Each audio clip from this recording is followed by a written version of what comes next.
시간 저희들에게 주신 하나님의 말씀은 마태복음 7장 6절 말씀입니다.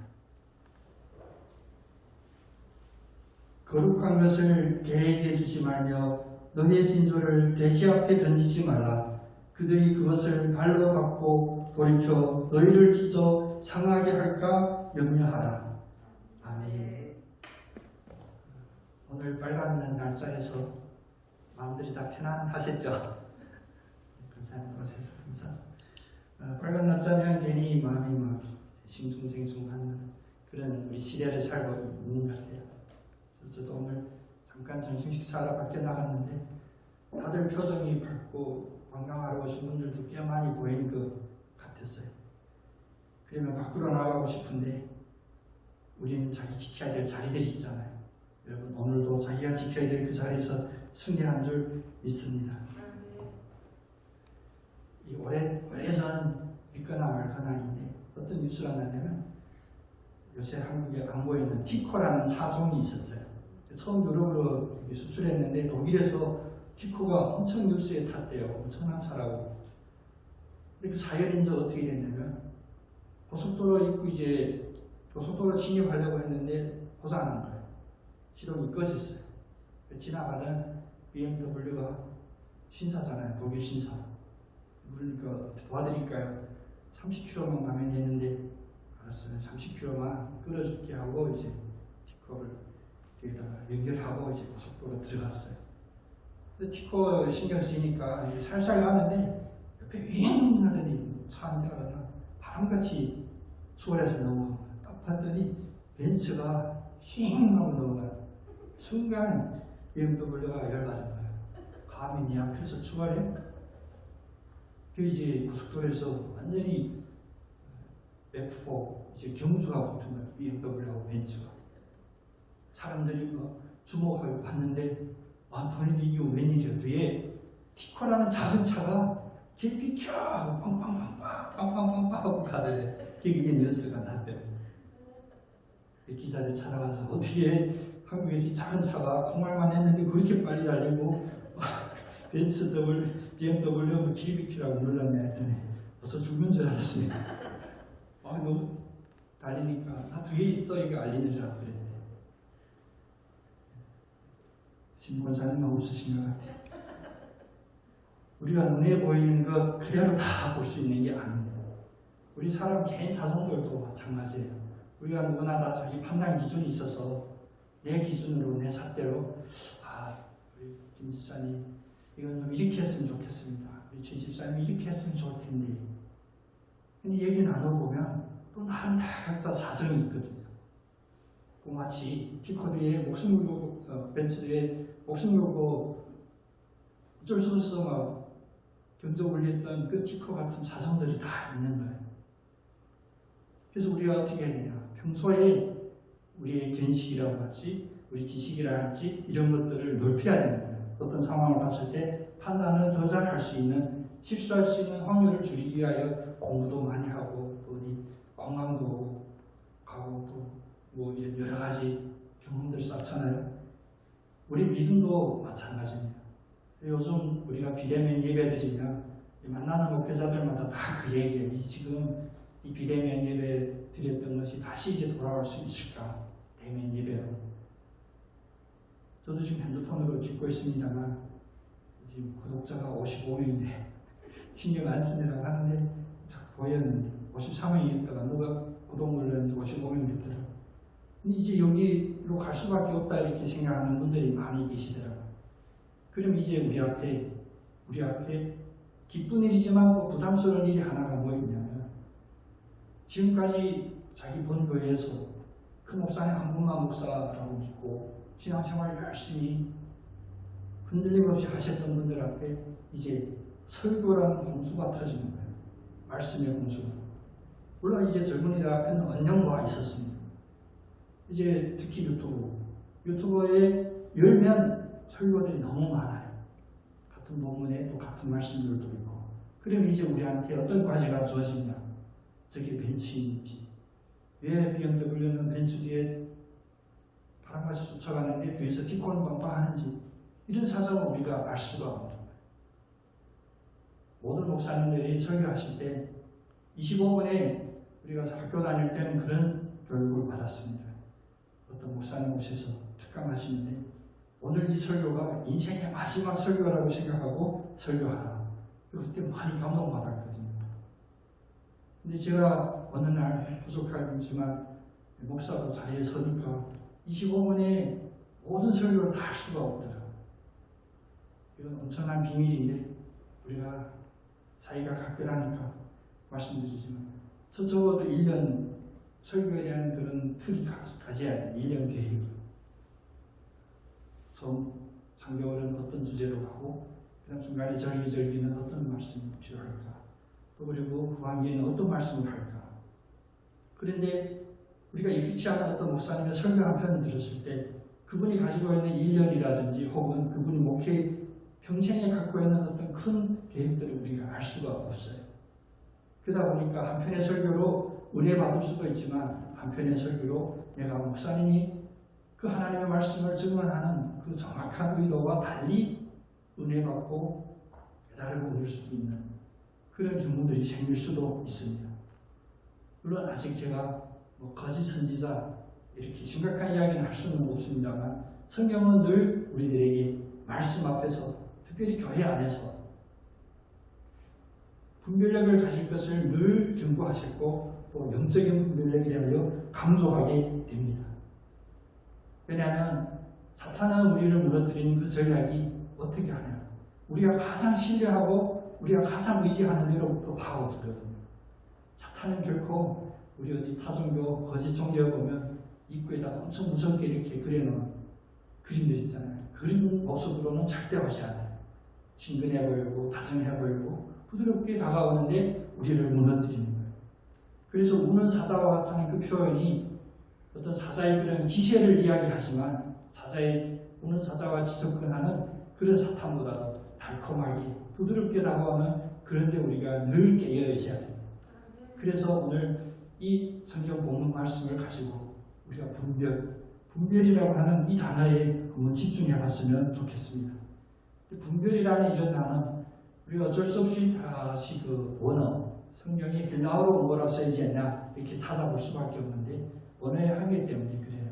우리가 이해하는 분별하고 원어로 헬라어로 얘기했던 그 분별이 약간의 어떤 뉘앙스가 차이 있으면 우리 이해하는 데 도움이 돼서 그렇습니다. 분별이라고 하는 헬라어를 찾아보면 어떤 뜻이냐면 고든 길을 가다 혹은 가위로 자르다 그런 뜻이에요. 그럼 여러분 분별이라는 이 단어에 대한 이해폭이 좀 넓어지죠. 분별은 우리가 우리말로 생각하면 한 자리에 서서 찌냐 아니냐 이렇게 판단하는 기준으로 되어 있는데 원어로 보니까 더 큰 액션이 필요하네요. 잘라야 돼요. 의견을 나누고 또 바른 길로 걷게 가라. 그런 뜻으로 되어 있는 겁니다.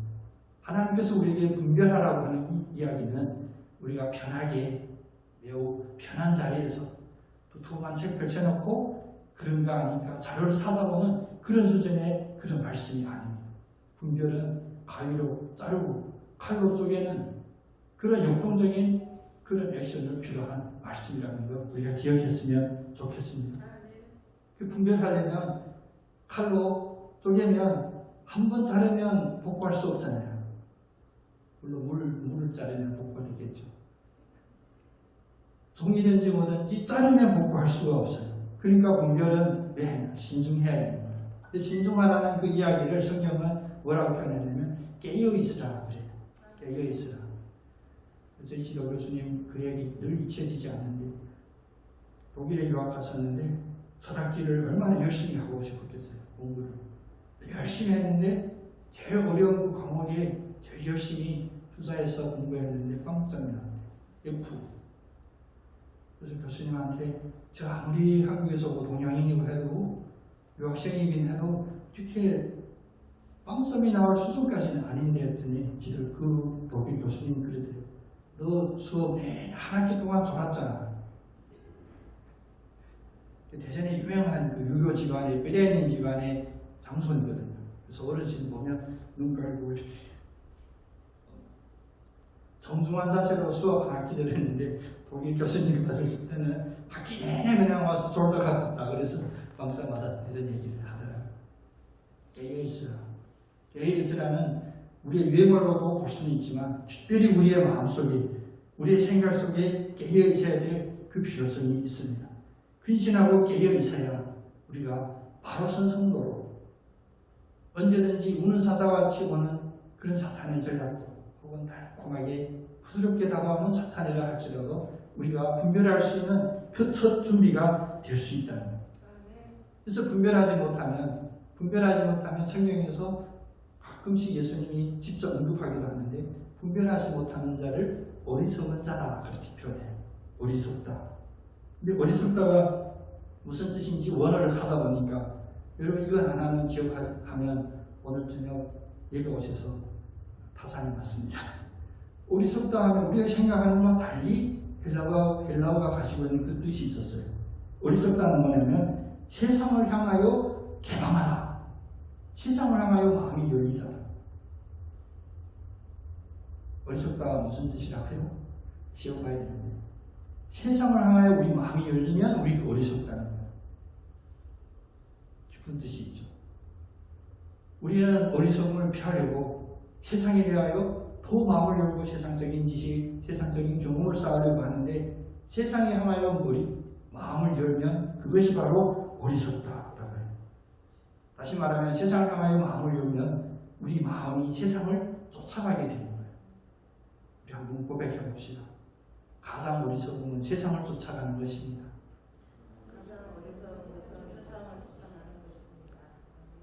저희 딸애가 이제 12살, 13살이죠.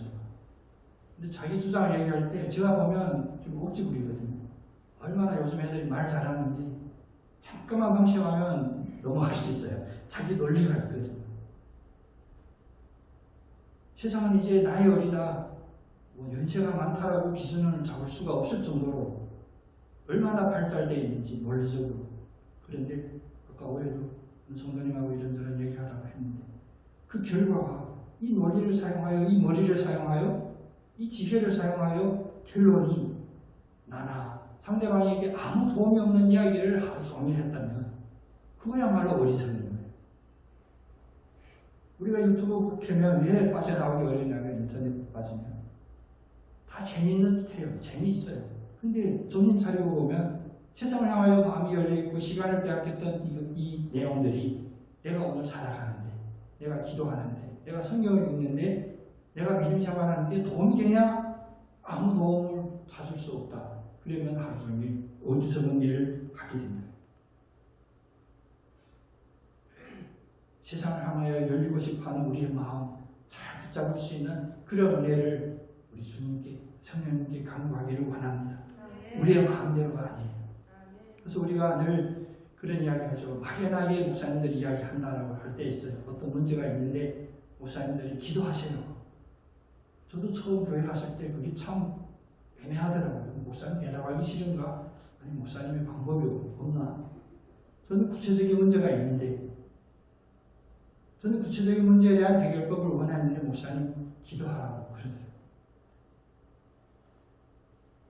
요즘 갈수록 느껴지는 제 개인적인 한정입니다만 갈수록 세상을 향하여 열리고 싶은 그 마음을 닫고 오히려 우리 눈길을 위로 향하는 성경의 가르침이죠. 땅의 것을 생각하지 말고 위를 바라보자. 위를 바라보자. 제가 26살에 목사님인데 호텔 검사 현장 수감까지 했어요.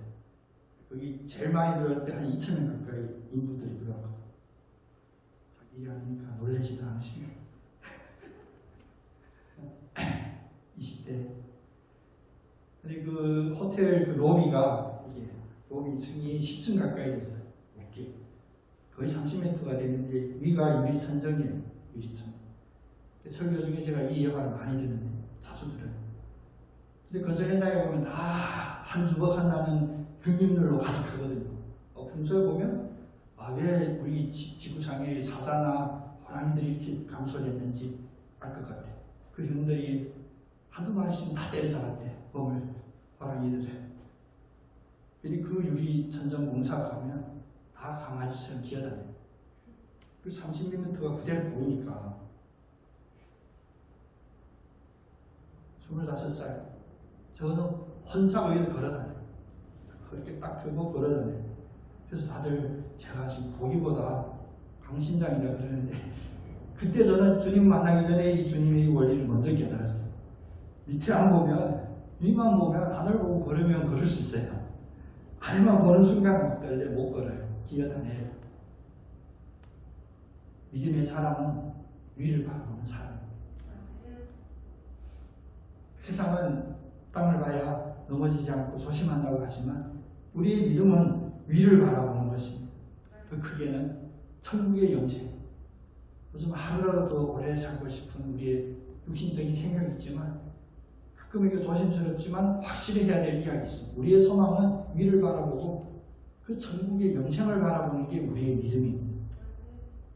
이 땅에서 건강히 사는 것 매우 중요하지만 우리가 믿음마저도 버리고 우리가 어리석게 세상으로 마음이 열려서 하루라도 이 땅에 더 오래 있고자 하는 것 그건 결코 하나님 기뻐하시는 일이 아니라 오히려 사탄이 우리를 무너뜨리는 그 계략에 불과합니다. 내 배만 채우고 내 이익만 챙기고 심지어는 제3자가 봤을 때 사람이 저럴 수 있나 할 정도로 이기적인 사람들이 많아요. 자기 건 다 중요한데 다른 사람은 이익은 전혀 생각하지 않고 과분하게 이야기하면 자기 자식은 최고이고 자기 자식은 어쨌든 아끼고 싶지만 남의 집 자식을 아끼지 않는 그 세상에서 왜 청년들이 불만이 많습니까? 어느 회사의 사상이든지 다 어느 자녀의 아빠고 엄마일 거잖아요. 그런데 자기 자식은 그렇게 악착같이 돈 벌어서 좋은 대학 외국에 유학 보내려고 하는데 그게 알바하는 아이들한테 막대하는 이런 것들. 땅만 보면 그렇게 되거든요. 우리가 간절히 기도해야 됩니다. 우리가 다 어렵다고 하지만 우리 자녀들에게 우리 다음 세대에게 무엇보다도 땅을 바라보지 않고 그 아이들이 머리가 들려서 위를 바라볼 수 있도록 우리가 해줘야 되는 게 우리 어린 이 세대의 책임이기도 합니다. 또 예전에 있던 모습을 자꾸 돌아가려고 하는 그런 마음, 그게 땅을 바라보는 거거든요. 내가 과거에 했던 일들, 또 그런 일들 때문에 힘을 얻으면 괜찮은데 내가 오늘 멈춰있고 내가 오늘 이 자리에 주저앉아 있는 그 상황을 과거의 일로 위로하거나 보상하는 것, 그 역시 땅을 바라보는 겁니다. 또 십자가에 박힐 내 자신을 십자가에 못 박을 그런 계획이 없으면 그것 역시 땅을 바라보는 겁니다. 우리가 하는 일에 다 목적이 있잖아요. 근데 목적이 길고 짧음의 차이가 있습니다. 내가 어떤 삶에서의 어떤 문제를 해결하기 위해 어떤 일을 한다. 그것도 물론 목적입니다. 적극적이고 긍정적인 목적이죠. 그런데 그 일이 단지 내 육신의 어떤 유익이나 문제를 해결하는 대로 최종 목적지로 삼는다면 그것은 바로 짧은 것입니다. 아직 완전히 하늘을 위를 바라보는 그런 삶이 아니라는 것입니다. 두 번째, 십자가에 못 박으려고 한다면 우리에게는 뭐냐면 하나님의 뜻이 무엇일까라고 생각하는 그런 생각의 여유가 생기게 됩니다. 우리 이 자리에는 그런 분 한 분도 없겠지만 심지어 하나님의 이름을 이용하여 자기의 이속을 챙기려는 그런 사람들도 있습니다. 많지 않지만 분명히 있습니다.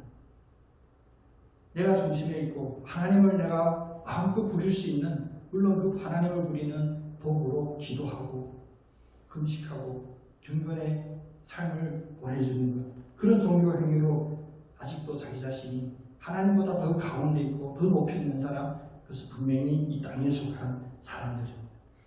신앙이란 자기 자신을 바라보는 것 먼저 위를 바라보는 그것이 우리가 깨달음이고 분별력이 있게 되는 것입니다. 오늘 본문 말씀은 매우 충격적인 말씀이기도 해요. 주님의 가르침인데 거룩한 것을 개에게 주지 말고 너희의 진주를 돼지 앞에 던지지 말라. 요즘 이런 얘기도 조심해야죠. 개 앞에 던지지 말라. 개가 먼지인데 돼지도 특히 제주 오니까 돼지라고 이렇게 얘기하기가 그렇더라고요. 그런데 우리는 알죠. 무슨 뜻이냐. 영적인 분별력을 가지라는 주님의 또 한 번의 이야기입니다. 주님께서 우리에게 기도를 가르칠 때 너희들이 구하라, 두드리라, 찾으라. 언제까지? 찾아질 때까지. 우리가 기도를 생각하면 늘 여기까지만 생각했습니다. 네, 내가 필요한 걸 구하고 찾고 얻으면 나의 기도가 응답된 것. 근데 오늘 이 말씀은 이 과정에서도 그렇지만 네가 구하고 내가 찾았고 네가 얻었던 그것을 혹시라도 개나 돼지에게 쉽게 가볍게 던졌을 때 그것은 우리가 앞에 드렸던 그 모든 기도들이 헛수고하는 그런 상황이라는 것입니다.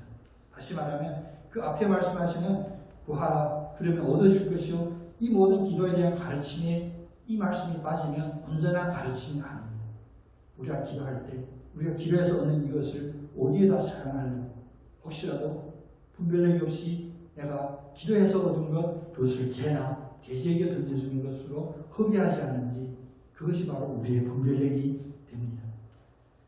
약속과 관련해서는 우리가 붙잡아야 될 하나의 기준이 있는데 우리가 하나님의 뜻을 따라 구하는 것 그러면 우리가 개나 돼지에게 던져지려고 해도 그것이 던져지지가 않겠죠. 왜냐? 하나님의 뜻대로 구해지는 것을 우리가 신학적으로 무엇이라 하면 거룩한 것이라고 합니다. 거룩한 것. 여러분의 기도 속에 우리가 아직 기도의 소학생이잖아요. 아직도 우리 믿음이 다 부족하잖아요. 아닌 척 하시는데 우리 믿음이 부족하고 아직도 우리가 성장해야 되지만 우리의 기도 제목 중에 반드시 있어야 될 기도 제목 하나가 뭐냐 바로 거룩한 것을 구하는 그런 기도 제목이 있어야 돼요.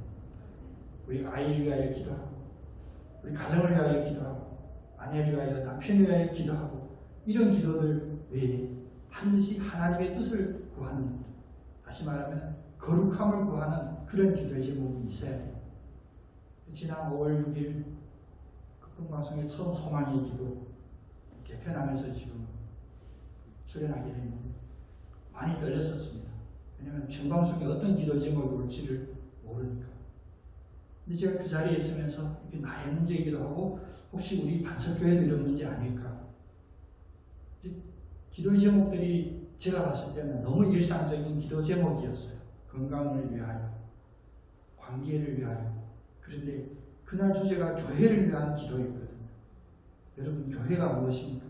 세상에서 거룩함이 보여지는 게 교회예요. 우리가 페인트 공사에서 거룩해진 게 아니라 교회 안에 믿음의 고백이 있어야 교회거든요. 우리 그 믿음의 고백이 우리 사도신경으로 믿음 고백하지만 우리 믿음의 고백이 당장 내가 내 자녀들, 내 가정에, 내 하는 사업에 당장 유익이 될 만하다고 느끼지만 그런 고백이 아니에요.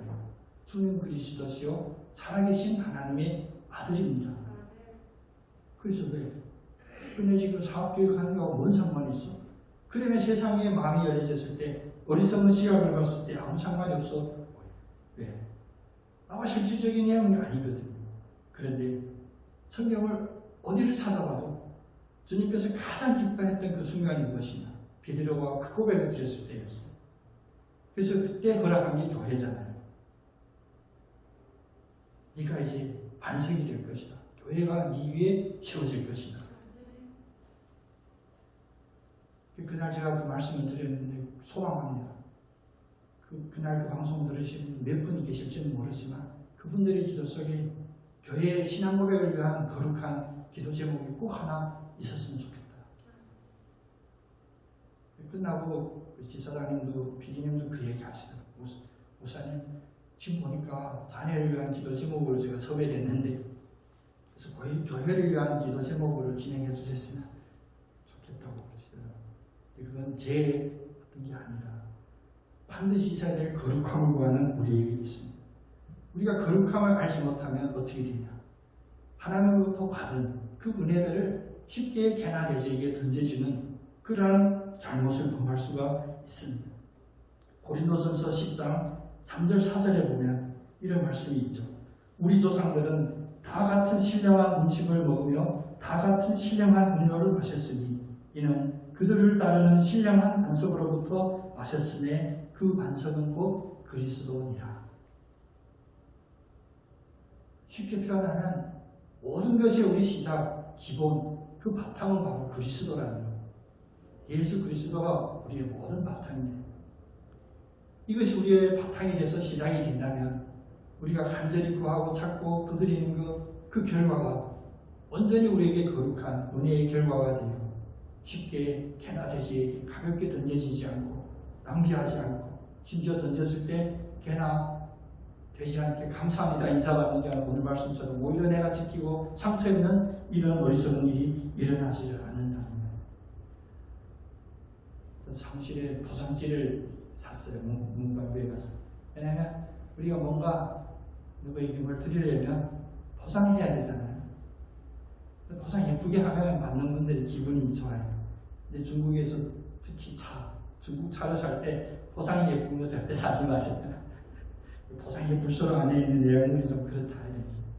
근데 어쨌든 우리가 생각하는 모든 우리의 삶 속에도 다 예쁘게 보이고 좋게 보이기 위한 우리 포장이 필요합니다.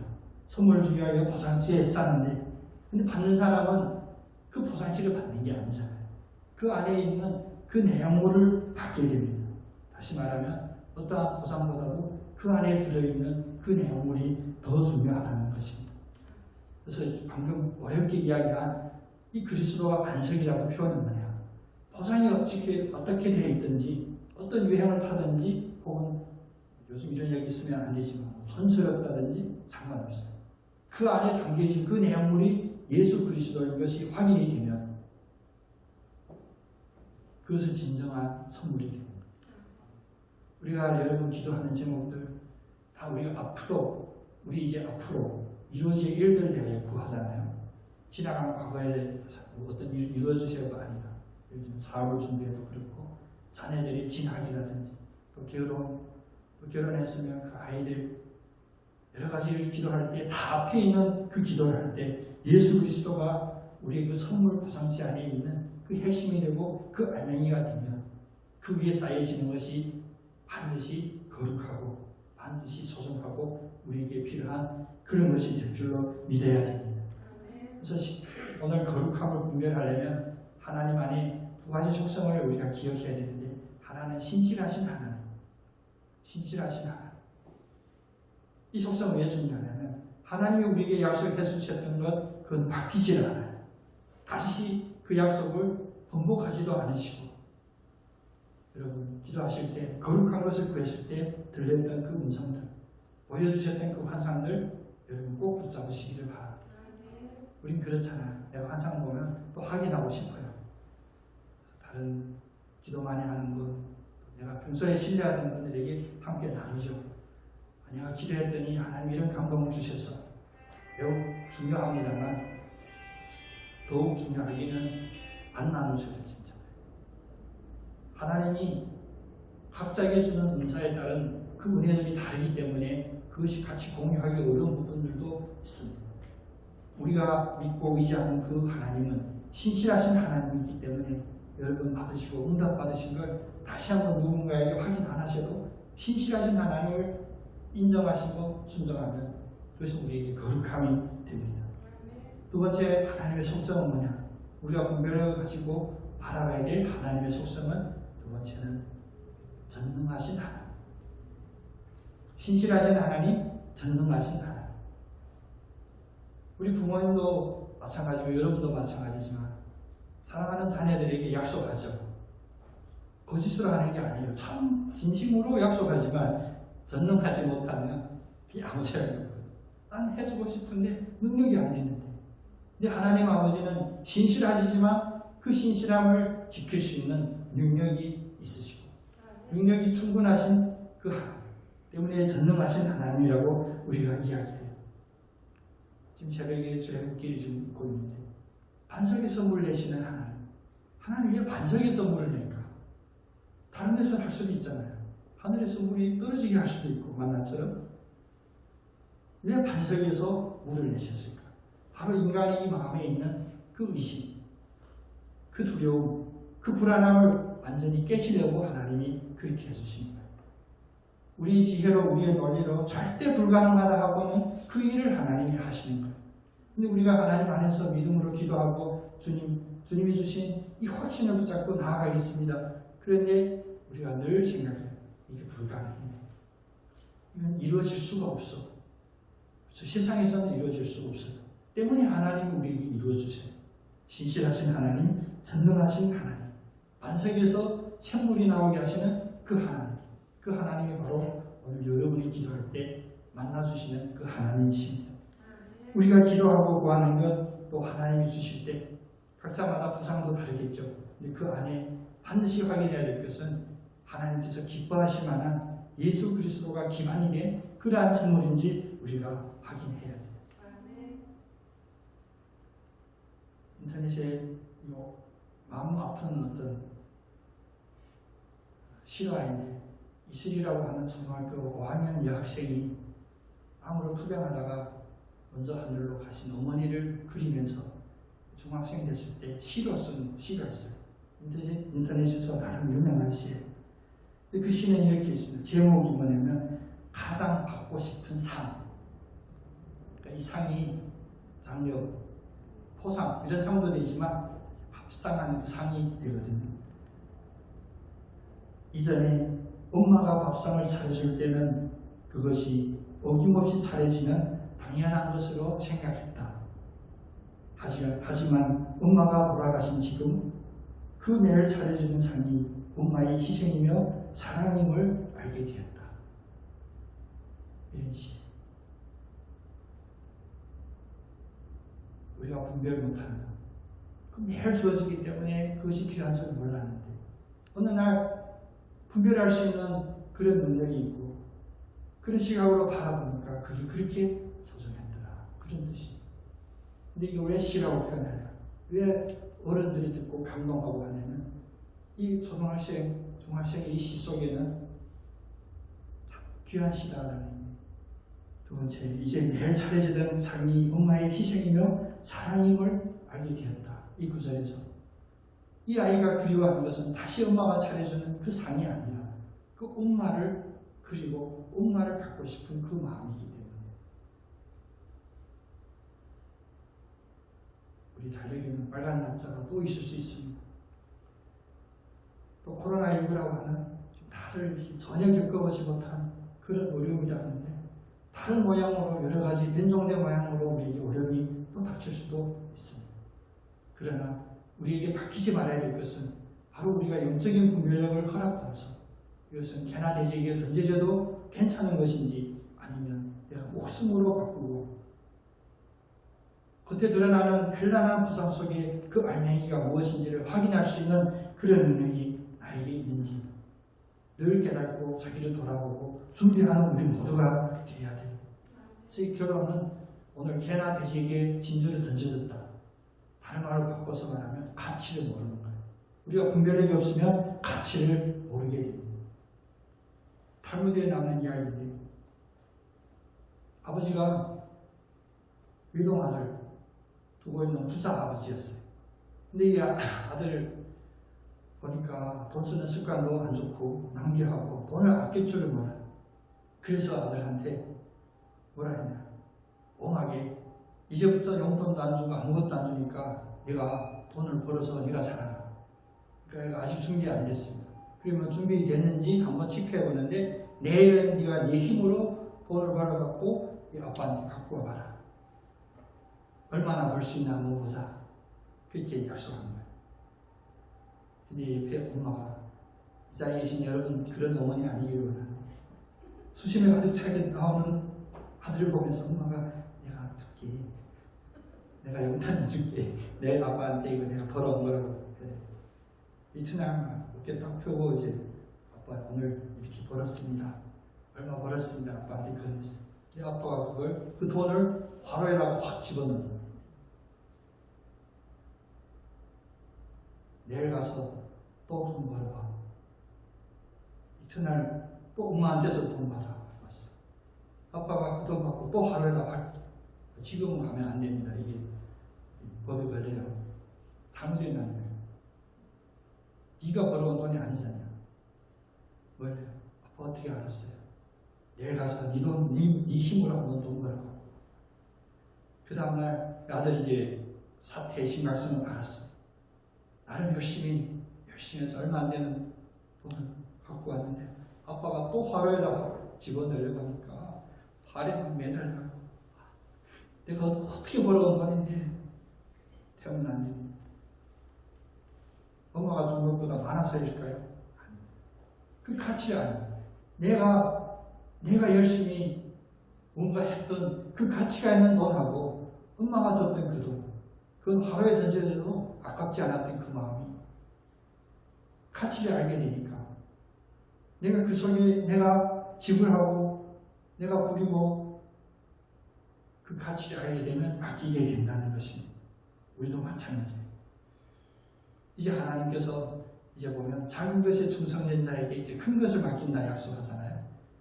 우리가 분별력이 없이 우리가 받은 은혜를 개나대지에게 그냥 생각 없이 아니면 아깝지 않게 던지게 되면 그러면 있는 것마저도 맡기는, 빼앗기는 악한 종아 그랬어요. 성경에서. 어떤 착한 종이냐? 작은 거에서 충성할 때. 왜 작은 거 충성했냐? 그 작은 것을 귀한 가치를 알았기 때문에. 여러분 지금 여러분이 갖고 있는 가장 귀한 것들이 어떤 것들이 있습니까?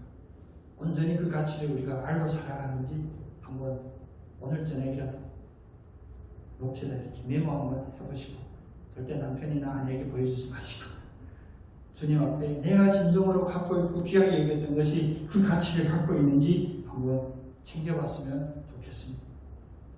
우리가 남들이 다 오는 이 빨간 날에 왜 여기 교회에 모여서 설교 잘못하는 목사의 설교를 듣고 있냐? 하나님의 말씀에 우리는 가치를 인정하기 때문에 여기 오는 거예요. 코로나 때문에 여러 가지 얼마나 부담스럽습니까? 그래도 왜 꼬마치 간첩 접선하듯이 교회로 와서 예배드리던 우리 왜 그렇게 하나요? 이 가치를 알기 때문에 이것을 하게 되는 거예요. 우리가 하는 모든 일의 그 가치를 밝은 눈으로 판단하고 그 가치, 그 가치의 참 가치인 예수 그리스도를 그 안에서 발견하는 그런 영적인 눈이 우리에게 다 띄어지기를 원합니다. 저와 가까이 지내던 이제 선배님들이 그게 벌써 이제 20년, 15년 전에 만났던 분들이니까 그때 그분들이 한창 열심히 하셨던 그 이제 나이가 이제 은퇴하시고 정년하시고 그렇게 됐어요. 카톡에 보면 그런 마음이 짠한 그런 글들을 많이 보내요. 그래서 같이 읽으면서 이제 우리 선배님들이 이런 생각하는 기간이구나. 요양병원의 이야기를 하더라. 할아버지가 할머니를 모시고 요양병원에 그렇게 지구정성으로 사모님을 챙기는데 사모님이 치매입니다. 중증 치매. 그게 남편인 줄을 모르는 거예요. 옆에 사람이 그랬대요. 아니 할머니 이렇게 챙겨드려도 할아버지가 자기 남편인 줄도 모르는데 그 할아버지가 그렇게 대답하더라. 나는 이것이 내가 아픈 거 안다. 세상을 한탄하거나 누구한테 아쉽거나 불평만 하지 마시고 내가 그 가치를 알면 내가 그 가치에 맞는 걸맞는 그런 소중함을 표현하면 충분합니다. 상대방이 주변의 환경이 나에게 이렇게 해주지 않는 것 그건 하나님 앞에 갔을 때 5달란트, 1달란트, 10달란트 그 차이는 하나님께서 판단하시면 우리 자신이 하는 일들을 우리가 가치를 알게 되면 이제 하나님께서 우리에게 더 큰 가치를 아는 자에게 귀한 것을 더 많이 허락해 주실 줄 믿습니다. 누리라고만 허락해 주는 것이 아니라 이제 10달란트를 맡기는 그 주님께서 작은 것의 가치를 알고 그것에 충성하는 우리들에게 더 큰 것을 맡기시고 더 많은 것을 맡기시고 늘 긍정적으로 왜 긍정적입니까? 하나님이 우리와 함께 하시기를 우리가 믿기 때문에 세상이 두려워하고 그게 혹시라도 불안하다 그런 걸 다 떨쳐내고 확신으로 나갈 수 있는 그 믿음의 분별력 주님께서 주시기 때문입니다. 오늘의 분별력 사실 결론으로는 가치를 아는 사람이 대사였습니다. 가치를 아는 자가 성공한 자고 가치를 아는 자는 주저하지 않고 피곤해하지 않습니다. 가치를 모르면 다 부담이고 짐이고 내가 나를 괴롭게 하는 것입니다. 이 가치 있는 것은 결코 멀리에 있는 것이 아닙니다. 지금 여러분이 가까이 있고 여러분의 손에 있고 이미 갖고 있었습니다. 그래서 하나님께서는 우리가 구하는 것을 다 주신다고 했죠. 혹시 우리가 구하지 않아서 주지 않는 것이 있을까요? 아닙니다. 신실하시고 전능하신 하나님 가치를 아는 자에게는 이미 다 주셨어요. 다 가지고 있어요. 근데 왜 나는 아직도 부족할까? 그것은 하나님이 주시지 않아서가 아니라 내가 가치를 몰라서 내가 상실감이 있는 것입니다. 우리 개신교가 믿는 신앙의 그 기본이 뭐냐?